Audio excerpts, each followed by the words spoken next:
There's a long list I gotta do today.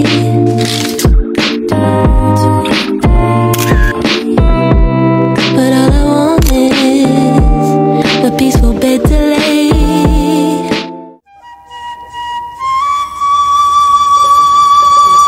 নদীর বুকে দাঁড়িয়ে আছে এক নীরব সাক্ষী, মেলান্দহ ব্রিজ।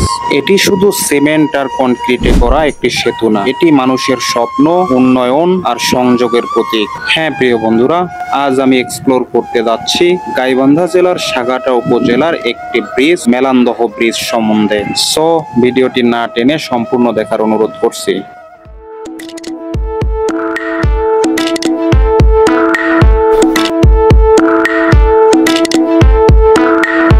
1999 সালে শুরু হয় এই সেতুর নির্মাণ কাজ। শুরুর দিকে 2টি স্প্যান নির্মিত হওয়ার পর দীর্ঘ 15 বছর সেতুটির নির্মাণ কাজ স্থগিত ছিল।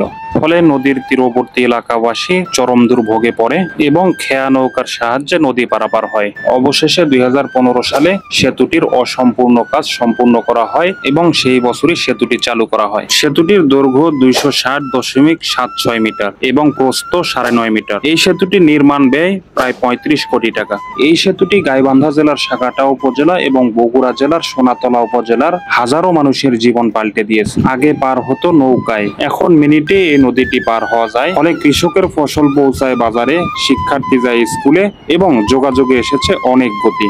এই সেতুটি এখন শুধু যোগাযোগ ব্যবস্থা নয়, এখন এটি পর্যটনেরও কেন্দ্রবিন্দু। প্রতিদিন বিকেলে এখানে ঘুরতে আসে অগণিত মানুষ। ঈদের সময়ও দেখা যায় হাজারো মানুষের ভিড়।